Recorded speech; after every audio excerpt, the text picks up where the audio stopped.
Welcome to today's episode of Superiority, where we explore the forefront of diversity, equity, and inclusion in the workplace. I'm your host, Gareth Allen, and today we are absolutely thrilled to have Susan Grayson, founder and DE&I Consultant at Younique Inclusion, join us. With over 3 decades of experience in the oil and gas industry, Susan brings a wealth of knowledge and expertise in transforming workplace dynamics. Beyond her contributions to diversity, equity and inclusion, DE&I, Susan is also a licensed hen-picked trainer and an ICF certified coach specialising in menopause advocacy. Join us as Susan shares insights on creating inclusive workplaces and her mission to leave a lasting impact. This is not to be missed. Susan, good afternoon. Thank you very much for joining me. How are you? I'm good, thanks. How are you? Very good, very good. It's been a really good week, and I'm delighted to have you on board as a guest of our podcast. For our audience and those that don't know who we are Superior Recruitment. I'm the CEO, and our podcast is around superiority, around all different levels of leadership, different topics, and really important people that we wanted to interview. So I was delighted when you said yes. We've not known each other for too long. We've got a few things going on in the background. I've got a couple of sneaky questions which I haven't prepped you on, which I might throw in today. So we've pinched Stephen Bartlett's idea of the podcast, where he asks his last candidate that he's interviewed to give a killer question. So Martin Hicken from Global E&C was the last gentleman I interviewed, and he did. It's not the world's worst question. So he's asked me and we're going to talk about this as it happens. But what inspired you to choose your current career path? Yeah, good question. I think my career has really been in 3 parts, if you like, and I'm in the 3rd part of my career, but each part of my career has been very different, and I would say not even planned, to be honest. So the early part of my career, I started out in hydrocarbon sales, so selling oil and gas and transporting it, commercial aspects of that, and then also hydrocarbon accounting and fiscal measurement. And you might wonder, well, why am I in HR now? Well, that was the second part of my career. I moved over into a senior HR role in the latter stages of my corporate career, and it was focused around diversity, equity, and inclusion.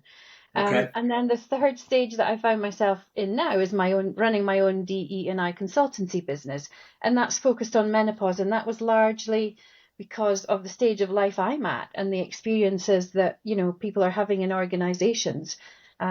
So yeah, 3rd stage of my career and very different, but enjoying it still. No, well, that's good to hear, and absolutely, what a different journey, eh? Because I was looking at your background. I think you were a production technician many years ago, and then into sales, and then I know you've worked for some of the big operators like Centrica and Spirit, and I know you do some consultancy work with a couple of businesses right now. So yeah, Martin actually should have read my questions, because one of the questions I had is, how do you go from a production technician, easy for me to say, production technical assistant, to a DE&I hen-picked and ICF certified coach. So thank you for stealing that one, Martin. But no, I mean, you've been in the game 30 years. There's a lot of change, and when we first started speaking about HR huddles, which we might come to in our chat, it was really interesting to hear around how passionate you are around DE&I, and obviously around your subject matter expert, and probably one of very few who is a hen-picked trainer within menopause training. So I guess general question: what's the biggest change you've seen within DE&I within the last 30 years? In the first stages of my career, DE&I in the energy industry wasn't even talked about. It was a male-dominated industry, and I guess largely based on the experiences that I had as a young woman coming into the industry, which I thought were normal at that time. I didn't question a lot of the things that happened to me. And I think, having no attention to DE&I was a very different working environment for people to show up in. It was a very one size fits all. There was no flexibility to compensate for the needs of maybe the underrepresented groups.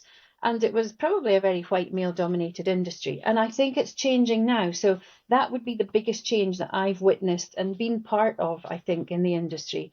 That change towards being inclusive, focusing on the benefits of diversity of thought, innovation that comes from that, because our industry needs innovation and it still needs that to change into the energy transition. So I think that diversity and having different viewpoints due to having a diverse workforce has been the biggest change I've witnessed. It's good to hear because I mean we, as you know, part of my role, I speak to customers, not just in Aberdeen or the UK for that matter, on a weekly basis, and it's quite interesting that people, when we're speaking around their interview process and their onboarding and what their plans are, they often mention DE&I, but actually haven't got a clue about how they're going to implement that plan. That they're simple, perhaps, and very much like me at one stage, the ignorant mentality as well. If we employ a woman, then now all of a sudden we're diverse. It's not about that, is it? It's not just about that. But I do think the industry's starting to listen. We see and hear changes. We see businesses a lot more open to let's be honest, doing things right these days. It's been a very male-dominated industry, the oil and gas industry, for many years. I'm going to give you an opportunity to plug Younique Inclusion. Obviously, after a number of years in the game, I'll steal your thunder. Why did you set up Younique, and tell us a little bit about that? I think, when you come to kind of the latter stages of your career, you have different priorities. And I had been toying with the idea of setting up my own business for a number of years, but I just wasn't brave enough. And then last year, the opportunity arose for me to actually do that. I've got the bandwidth to do that, and I've got the kind of a bit more comfortable in my own finances to be able to take the risk of setting up your own business, because it is a big risk going from, a comfortable income, regular income, to the uncertainty of not having that has been difficult, but it's been great because I knew there was a gap for specific DE&I support in our industry, specifically among some of the SMEs that don't have the capacity to take on someone full time. I can do that in small chunks of work for them, and it becomes affordable. And increasingly, operators are looking for the supply chain to be focused on DE&I. They're including DE&I questions in their tender process. So I can help in that area as well for these smaller businesses that need that support but can't take on someone full time. There is a niche there, and my consultancy is flexible enough to cover that. Brilliant. And no, we generally wish you all the best. And every time I'll come to HR and Huddles, but every time I've mentioned to somebody that we've got Susan Grayson speaking at our HR Huddle event in March. Oh, I know Susan. She's very good. So if there's any potential clients and customers hopefully will be listening to this, please reach out to Susan. We'll tag Susan when we put this on our podcast and on LinkedIn, and feel free to reach out direct to Susan. I generally wish you all the best with that, and I think it's a wonderful thing you're doing. In terms of obviously, it's not just diversity. DE&I you're involved with. There's niche within there. There's menopause within the workplace, and as a male, are we scared to talk about this? Is it the elephant in the room? And what made you go down that route? I know you've loosely touched on it at the start, but tell us a bit about that, and I guess educate the audience on what's coming. What do we need to do to be aware of this, raise aware of this, and have an inclusive workforce that can deal with that? So last year, there was a British standard released on menstruation and menopause in the workplace. So that topic is now being focused on by government. But I think employers historically have focused on maternity as being the only part of the hormonal journey that they really pay attention to. And, there's still a way to go around what employers provide around maternity provision, but there's two sides around maternity, which is, menstruation, but also menopause. And these topics have been taboo, but they're a huge part of, a cisgender female's working life and hormonal journey. So I'm seeing it as a hormonal journey, and employers trying to support that, as well as they do support maternity. So if they don't support these elements of someone's career, they're missing a trick, because you're going to lose people. We've got statistics that I can share around that. People leave work because they're not able to show up every day for lots of different reasons, and especially when they become menopausal. So employers will have invested quite significant sums of money in an individual by the time they get to that stage of their career. And if they give up because they're suffering from severe menopause symptoms, anxiety, lack of sleep, then that's loss of talent that has to be replaced. And in this industry, replacing someone senior can cost, upwards of 30K. So it's not, it's a significant loss if it's not focused on in the industry. And I'm keen to understand, how do you approach that as a certified coach? What is the conversation opener, and who are you, not names, but who are you approaching to say your business or your company needs to be aware of this? It's I presume that's not an easy conversation. So I find it quite easy because I've been talking about menopause now for quite a while. But you're right, it is a taboo subject, and some people, particularly men, maybe don't like to talk about it. But women often don't like talking about it either because it does still have some form of stigma. It's associated with aging, and we still see aging. Unfortunately, aging can be viewed negatively as well. So those are the reasons that it can be difficult to broach. But I think in the media and publicly, you're hearing that word a lot more. Davina McCall was pivotal in terms of the UK of raising awareness on menopause. And I think employers are starting to realize that actually there's a value here by just investing in some training, investing in some raising of awareness. These are not significant sums of money to implement these things. The benefit is retention of key staff that Yeah. they would have otherwise lost. But senior leaders are people that I would talk to, and also HR teams. HR teams are pivotal in realizing that this should be part of their benefits that they offer for their employees.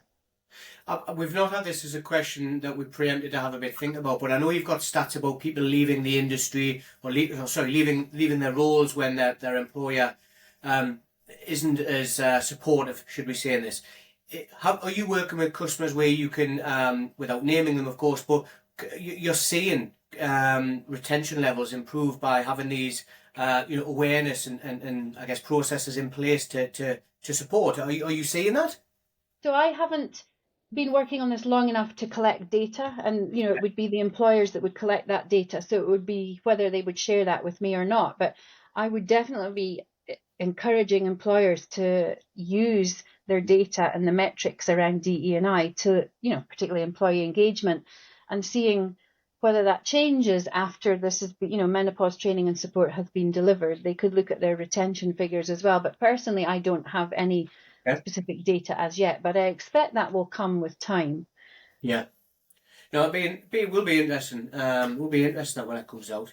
Um, would you like to share some sort of key strategies or initiatives organisations can implement without giving away your USPs and giving away business? We're an employer, we're a diverse employer. I have a lot of ladies, young and middle-aged in our business, in our three businesses. Sorry. What Yeah. can I learn? What can I do? What can I take from this and say I need to start thinking about this? So in particular around menopause, there's quite a number of things that employers can do. The first thing I think is actually making it okay to talk about menopause in the workplace, and that's for individuals, but also for managers. Managers can often feel really nervous about that because it's a tricky topic, and it might, some people might not want to talk about that at work, others might. So first for me would be training and raising awareness, and that can be done by, having someone come and do a session, just talking about it, sharing some statistics, sharing some facts, because there's a lot of myths around menopause that, we think we know everything, but even women don't fully understand menopause and the symptoms, and also what support's available and how Yeah. to go about getting the right support. So training would be the first thing, raising awareness. Thinking about your employee benefits package. What benefits do you have in there that could support menopause? So often benefits providers around health and well-being don't actually include menopause as part of their standard package. So it's thinking about when you actually put in place health and well-being benefits, making sure that menopause support is in there if possible. Setting up employee resource groups around menopause. Some employers actually have menopause groups in their organisations, and they create a safe space for people to just have that conversation. Often people don't talk about this even at home, but Yeah. if there's a group of people going through the same thing, it can feel really supportive. And that Yeah. group can be used to guide the HR team and the leadership around what is that organisation looking for in terms of specific support. And then the last thing I would say is to maybe get some expert advice and support with your strategy. So putting in place a menopause policy, a menopause absence policy, and guidance for how to access the benefits. Because it's all very well having these things, but if you don't publicise them as an employer, then people don't know how to access them. So that's just a few things. Excellent advice, and I think I need to do some research myself and look a bit deeper into this. Certainly, I'll be speaking when we meet up in March. Um, in a sort of broader term, what are basic things that businesses who are ready to embrace DE&I and want to talk about DE&I and actually want to become a DE&I inclusive employer, what are the basic steps? What are simple things that businesses can do fairly quickly to create a more inclusive and therefore productive workplace? Yeah, I mean, there's a number of key things that I keep referring back to, and I call it my kind of simple formula. So first for me would always be look to your leadership. So if you're going to introduce any DE&I initiatives, your senior leadership team need to lead, be authentic, and be on board with wanting to do this. They cannot be neglected. If the senior leaders are not interested in this, the rest of the organization won't follow. So that for me is the key step. Make sure that the senior leadership group understand the benefit of bringing in DE&I programs and understand how important it is, but lead authentically on that.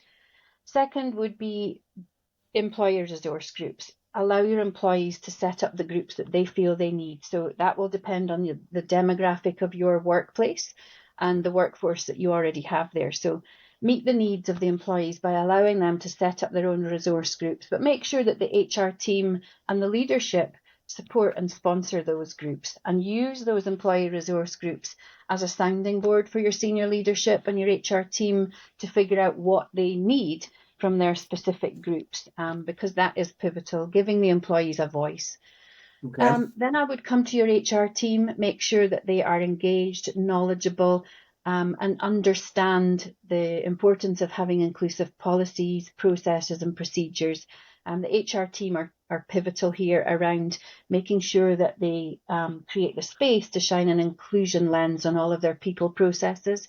And then the last part of my formula would be collect the data and measure your success.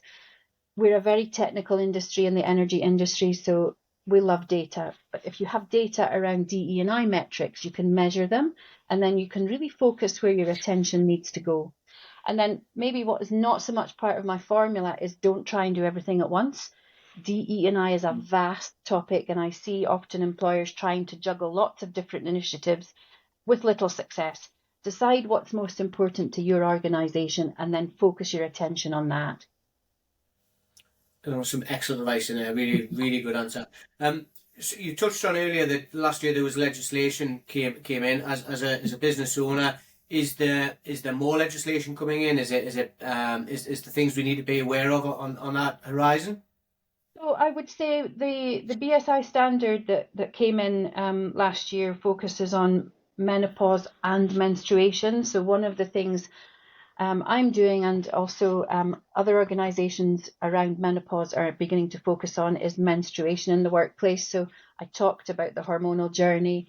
If employers are focusing on menopause, I think the next thing logically that they might want to think about focusing on and preparing for is the menstruation, because that impacts women from a very young age, and it does there are a number of aspects to menstruation that can cause you to struggle at work. So that would be the next space I think there will be some activity in.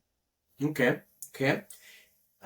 More around leadership on this question, Susan, because you mentioned quite a few times, and rightly so. They're not easy conversations, these, are they, to have? It's the elephant in the room. It's everybody's thinking about it, and it's happening, but nobody's really talking about it. So how do you balance the need for difficult conversations around sensitive topics with creating a workplace environment that feels safe and inclusive for everybody? I think that's a really, really good question. Yeah, so I think for me around that one, it's again coming back to giving leaders the tools that they need, and the support that they need to be able to have those challenging conversations. Support your leaders, train them, help them to become familiar with the terminology around inclusion and maybe menopause, for example. Get them comfortable with that first, really supporting them to create that safe space and that environment in their team where their people feel supported and able to come to that leader and talk about a specific topic without it feeling as if it will have a negative impact on the individual. So I think it's really about the leadership being trained and supportive and confident to have those types of conversations. Yeah. No, that's fair. That's a fair view. And I think the next question I had, I was thinking while you were talking there. Obviously, you mentioned that you're going into certainly SMEs who want to work in the oil and gas industry with the big operators. Um, it's great to hear that the operators are now asking for a more more focus around DE&I, not just price or reputation or who you are or what you've done before. Really, really important that I guess. And what role do you see DE&I playing in the future of businesses? Can you genuinely see businesses not winning contracts for not being enough I don't know if that's a very good sentence, being strong enough within DE&I? Do you generally think that will happen? Yeah, I think more and more, certainly operators are thinking about inclusive procurement processes. Yeah. So they're adding in, you know, and I think it should, I'll come to this, but I think it should be a two-way thing, because we're not just saying that operators are the best at this, but what we are seeing is that they're asking questions in tenders. So they're expecting the supply chain to come back with what they're doing around DE&I. But first, obviously, the company doing that needs to be doing the same things. You should both be aligned with that. So I think they're increasingly looking to that to be another addition to the tender process. So smaller businesses are having to answer questions around what they're doing in terms of DE&I. So I do think that will be included in, the scoring systems that are used around tender processes. So it is something that smaller businesses and the supply chain will be thinking about. And often we see that some of the supply chain companies are doing excellent jobs and maybe are ahead of some of the operators. So it will be a differentiator for some, I would think. Particularly if you're a business that's doing nothing around DE&I, it will be difficult for you to answer those questions authentically. That's what's good to hear that people are, some of them are ahead of the game by the sounds of Mm-hmm. it, with your Mm-hmm. involvement with your business and others. In terms of how can organisations stay ahead within fostering inclusive cultures? So to stay ahead, it's listening to your employee resource groups, listen to your employees, because they will genuinely have the answer for most things. Um, Bring your employees on board with what you're doing, and do not be seen to treat DE&I as a tokenism type topic. I think employees see through that very quickly. You need to be genuine and authentic in the efforts that you're putting into this. So do things and have initiatives that actually are action focused rather than just talking about DE&I. So if you're having, and one thing that probably irritates me is a good example is you see some companies that use the rainbow flag on their logos in Pride Month, but that's all they do around DE&I. So an organization that's being progressive there would be an organization that's actually got,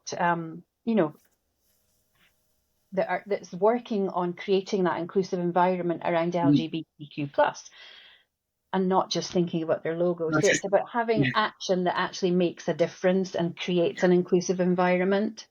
yeah. No, not just one day a year. It's Pancake Yes, Tuesday example. once It's a year. a constant thing, and be focusing on the things that your business strategy needs and that your employees need as well. Fair play. I mean, there is the other side of this where DEI, in some people's views, rightly or wrongly, is no longer required, and actually see things going the other direction instead of what we're trying to achieve. Especially when we've had some say notable figures challenge the necessity of prioritizing DEI. When we turn the telly on and leaders or famous people or influencers, if you like, are being negative around it. How is that going to impact us? Or how is that impacting? You're absolutely right. We're seeing a kind of a shift in some of the popular public figures talking about DEI in a more negative way. And I think this has come about for a number of reasons. And some of this could be from a place of privilege. So some of these big voices on the internet that we hear maybe haven't experienced life as an underrepresented group. and are talking out against DE&I because it may feel to them that some of their privileges being removed by a focus on, making a more inclusive environment for all. And I do think that there is a growing theme around what I just talked about, tokenism, and organisations just being seen to, have a couple of speakers in to talk about a topic, but not actually doing anything. So I think that has turned a few people off of DE&I initiatives because they see them as ineffectual. But if you're really focusing on changing your culture and putting in place initiatives that actually make a difference, then I think there's still a huge place for that. But what we don't want to see is these just, things that don't make much difference. And the other thing there is that often the pace of change seems slow with DE&I, and it will be because often that the right things haven't been put in place. So I Okay. think, that is starting to come through in some of what we hear on the internet around, oh, well, it's not making any change. Well, often it's because the right things haven't been put in place. Yeah. And the last thing I want to come to on that is intersectionality. DE&I has historically been seen as one-dimensional, perhaps around maybe focusing on just gender. But Okay. as we know, there's more to every individual than just one dimension. And intersectionality is thinking about the many dimensions that one person will experience. So, you could be black, female, you could have a disability, you could have a different socioeconomic background, you could be white, male, LGBTQ plus. These initiatives historically have often focused on the one element of diversity, and that's why they've often failed. Now we're starting to focus on intersectionality, and I think that's the way to go with DE&I in the future. I couldn't agree with that anymore because we go and speak to clients and some new clients and existing clients. And DE&I is definitely getting talked about more and more and more.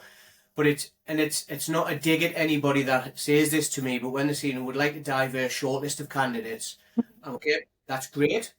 Tell me why. But we'd like to see one female on at least one female on the shortlist, and it's like you like you say they've got the colour logo for one day, but I feel there's a lot of box ticking. We get the top three, top five candidates on a shortlist, and as long as 1 or 20% of them is a female, that's it. We're trying to be diverse, and that you're absolutely right. It's about race. It's not just having a female one of three or one of five on a shortlist, is it?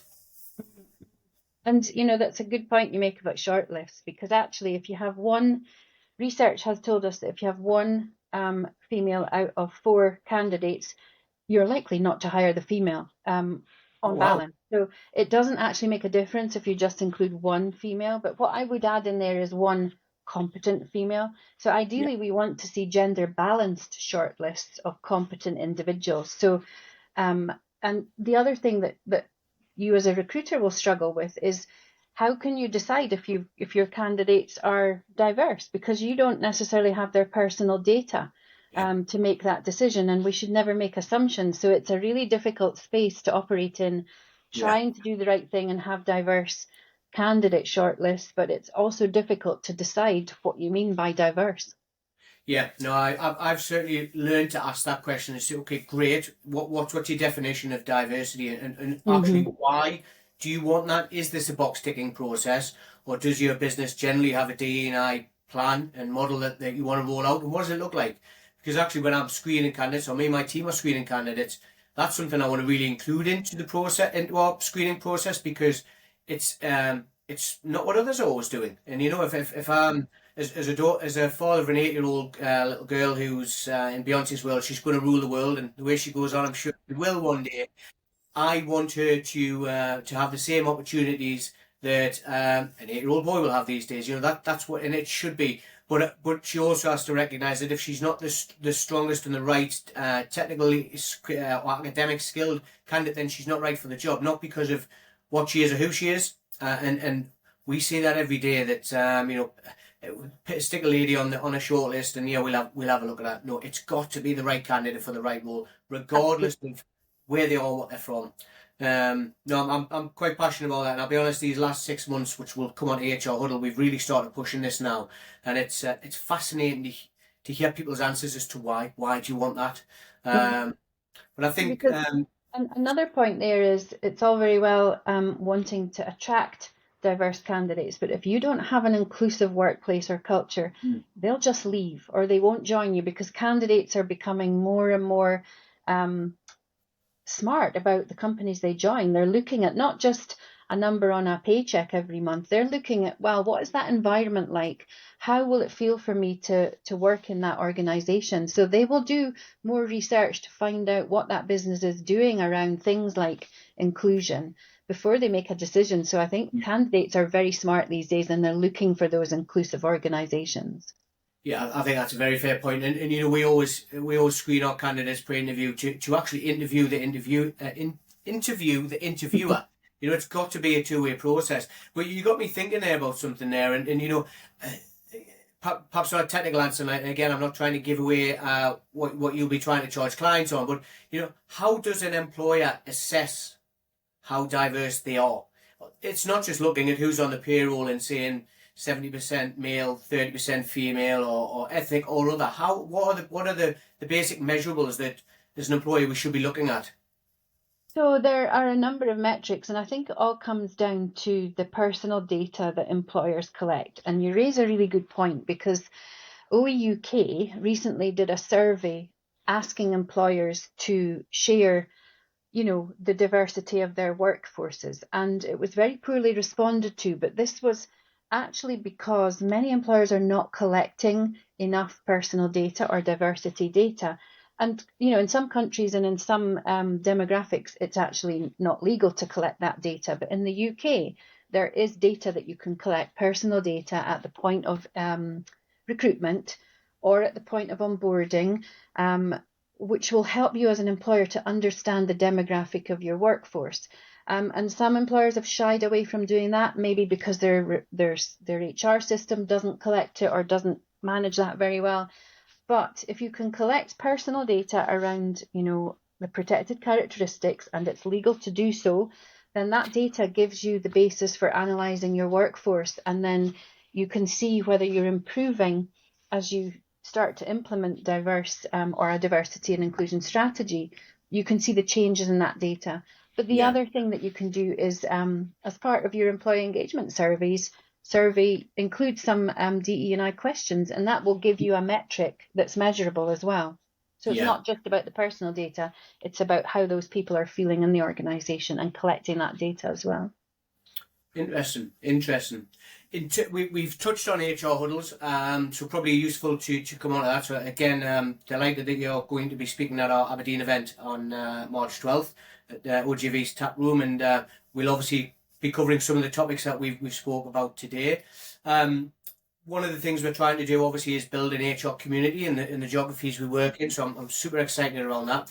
But when we come back to sort of leadership, you know, could you give us, as leaders of businesses and even leaders at home, I think that's important as well. What one tip would you give to leaders around DE&I and getting it right?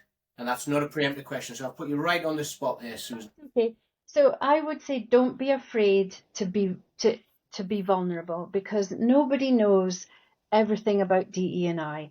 I'm not an expert, and I've been doing this, you know, since around 2011, and I learn something new every single day.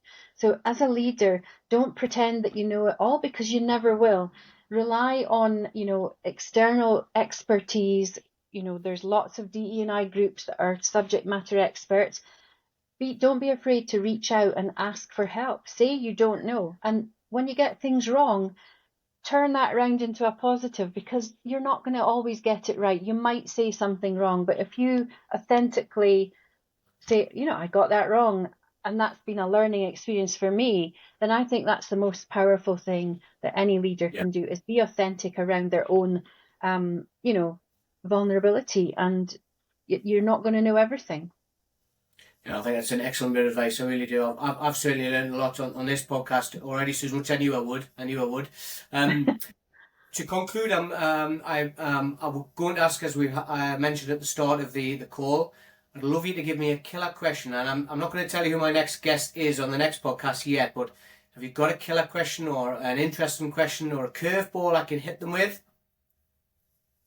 In relation to leadership, or do you know, anything? Is they're quite informally. So if you really want to throw a curveball question in, anything you want me to put to somebody.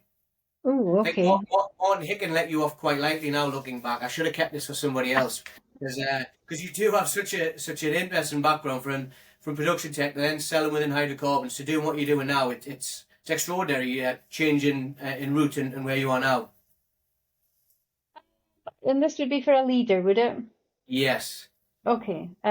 So I would say, as a leader, if you were to have the opportunity to go back into your business and spend a week in a role, a junior role, which role would you choose, and why?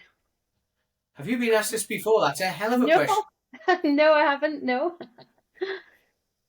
I love that, and I'm also glad you didn't ask me that because I'm just trying to think of the answer that what I would do right now. Hell of a question. You're going to let me think about that all weekend.